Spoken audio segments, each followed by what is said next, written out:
श्रद्धेय अडवाणीजींनी भारत सुरक्षा यात्रेचा प्रारंभ केला। 6 एप्रिलला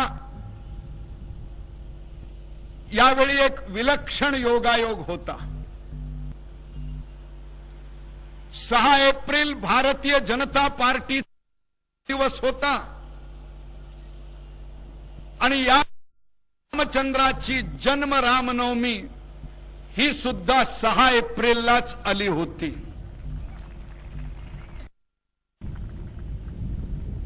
आणि म्हणून 6 एप्रिलच्या या दुहेरी शुभमुहूर्तावर अडवाणीजी भारत सुरक्षा यात्रेला निघाले। स्वाभाविक राम म्हटला की पहिल्या रामरथ यात्रेची आठवण येते। जसं पहिली कोणतीच गोष्ट आयुष्यात विसरू शकत नाही, तसे पहिली ती यात्राही विसरता येणार नाही।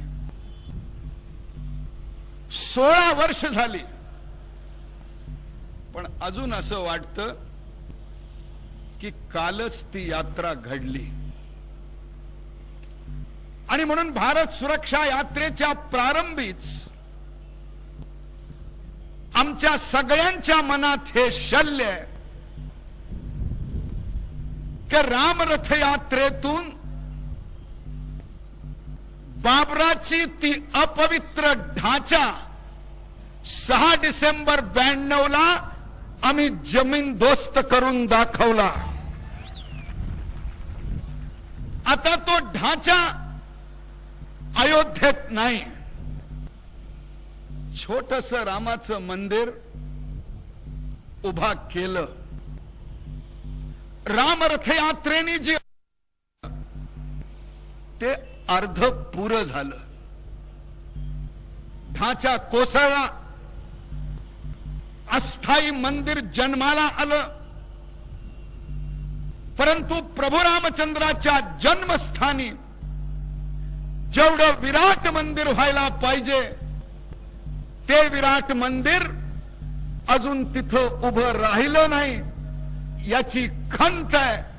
आणि भाजपाच्या शेवटच्या कार्यकर्त्याच्या अंगात रक्ताचा शेवटचा थेंब असेपर्यंत आम्ही या राम मंदिरासाठी झगडत राहू आणि निश्चित ह्या राम मंदिराचा निर्माण केल्याशिवाय आम्ही राहणार नाही। अडवाणीजींनी रामनवमीला प्रारंभ केला। अनेक प्रांतातून ते जाणार, 6000 किलोमीटरची यात्रा करणार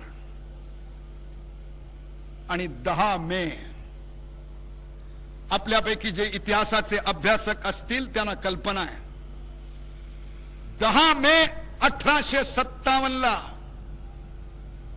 इंग्रजाविरुद्ध मंगल पांडेंनी पहिली गोळी झाडली होती। या 10 मे 2006 ला या घटनेला 149 वर्ष पुरे होऊन त्याचा शतकोत्तर स्वर्ण जयंतीचा उत्सव या 10 मे पासून सुरुवात होणार आहे। आणि म्हणून या 10 मेच्या मुहूर्तावर अडवाणीजी आणि राजनाथजी या दोन्ही यात्रा दिल्लीत जाणार आहेत।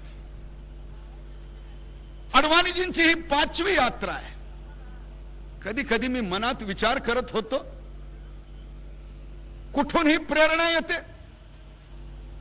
वयाच्या 78व्या वर्षी 48 डिग्रीचा सूर्य तळपत असताना 1 महिन्यापेक्षा अधिक कालखंडात 6000 किलोमीटर फिरून देशाच्या कोट्यावधी लोकांना भेटणारा या स्वातंत्र्योत्तरच्या इतिहासात जर कोणी एकमात्र नेता असेल तर त्याचं नाव लाल कृष्ण अडवाणी आहे। त्याचं नाव लाल कृष्ण अडवाणी आहे। मला कधी कधी असं वाटतं की इतका प्रवास जगातल्या कुठल्याच नेत्यांनी आजवर केला नसावा. मी गिनीस बुक कडे चौकशी करणार आहे की तुमच्याकडे असं काही रेकॉर्ड लिहिण्याची व्यवस्था असली तर लालकृष्ण अडवाणी एक असा नेता आहे की जवळजवळ हिंदुस्थानातल्या प्रत्येक तालुक्यापर्यंत जाऊन भारतीय जनतेचं दर्शन दुसऱ्या कोणी घेतलं नाही. आणि हे हरद्या हळकुंडात पिवळे झालेले जाणते राजे, विलासी राजे, आरारा पाटील, बिना लाईटचा सुशील, हे सगळे अडवाणींची टिंगल करतायत. कशाला अजून एक यात्रा काढली? खरंय बाबा, तुमची एकच यात्रा आहे, दिल्ली यात्रा. आणि दिल्ली यात्रेत तुमचा एकाच ठिकाणी मुक्काम, 10 जनपद. आत गेल्यावर ती भेटली नाही तरी वाट पाहत 2 घंटे बाहेर बसायचं आणि बाहेर येऊन सांगायचं, मॅडमशी माझी 2 घंटे विस्तृत चर्चा झाली सोलापूरच्या चादरी कशा विकाव्यात ह्याबद्दल. आणि म्हणून तुम्हाला काय कळणार की या वयात 5 यात्रा करून कोट्यावधी जनतेशी संपर्क साधण्याला तुमच्या दृष्टीनं ती सोनियाच भारत माता आहे. मी रस्त्यात येताना एक यात्रा अजून वाचली, प्रेरणा यात्रा. मी म्हणलं ही कोणती यात्रा? म्हणले ते सोनिया गांधीनं त्याग केला, त्याची प्रेरणा घेऊन आम्ही यात्रा काढतो. म्हणलं कशाचा त्याग केला? म्हणले त्यांनी लोकसभेची खासदारकी सोडली. कधी सोडली? 12 एप्रिलला. आता निवडणूक कधी? 8 मेला. शपथ कधी घेतात? 12 मेला. म्हणजे 12 एप्रिलला त्याग केला आणि 12 मेला भोग सुरू केला. असला त्रिदंडी संन्यास यापुढे या देशाने कधी पाहिला नव्हता. बाई, जर लोकसभेचा त्याग केला तर परमनंट कर ना. पुन्हा लोकसभेत निवडणूक लढवण्याची, एवढा त्याग करण्याची काय गरज आहे? सोडून दे. इकडे रोड शो करत फिरत तिकडं कशाला चालली? म्हणजे महिन्याभराचा त्याग, महान त्याग. त्या लोकांना या भारत यात्रेचं महत्व कळणार नाही. आज आम्ही सोलापुरात आलोय. एका अर्थाने ही माझी प्रिय नगरी आहे आणि म्हणून 3 दिवस यात्रेत रघुनाथ कुलकर्णीवर चर्चा होत होती की अडवाणींबरोबर कोण कुठे राहणार. मी म्हणलं नितीन गडकरी तुम्ही स्वागत करा. मुंडेंना म्हणलं पुण्याच्या पुढे येऊ नका, सोलापूरला जायची जबाबदारी मात्र माझ्यावर द्या, कारण सोलापूरच्या जनतेचा आशीर्वाद घेतल्याशिवाय मला करमत नाही. आणि आज एका शुभ मुहूर्तावर आम्ही आलो. आज भगवान महावीर जयंती आहे. कधी कधी मला या महावीर शब्दाचं कौतुक वाटतं, कारण साधारण वीर शब्द हा हिंसेशी जोडला असतो. साधारण वीर शब्द शस्त्रांशी जोडलेला असतो. साधारण वीर शब्द युद्धाशी जोडलेला असतो. साधारण वीर शब्द दुसऱ्याला जिंकून घेण्याशी जोडलेला असतो, रक्तपाताशी जोडलेला असतो. पण कधी कधी मला वाटतं जो दुसऱ्याचं शरीर जिंकतो तो वीर असतो, पण जो स्वतःचं आणि दुसऱ्याचं मन जिंकतो तो महावीर असतो. अशा महावीराची जयंती आपण आज साजरी करतो. आपल्यापैकी अनेकांना याची कल्पना असेल की आज मोहम्मद पैगंबराची सुद्धा जयंती आहे. त्यांचाही जन्म आज झाला आणि ही यात्रा सुरू झाली तसा भारतीय जनता पक्षावर आरोप करायला सुरुवात केली. ही यात्रा मुसलमानाच्या विरुद्ध आहे. या यात्रेनंतर दंगली होतील, या यात्रेनंतर रक्तपात होईल, हिंदू मुसलमानात भांडण लागेल. मी पहिल्यांदा स्पष्ट करू इच्छितो, आमची यात्रा कोण्याही धर्माच्या विरुद्ध नाही, आम्ही इस्लामच्या विरोधात नाही, आम्ही मुसलमानाच्या विरोधात नाही.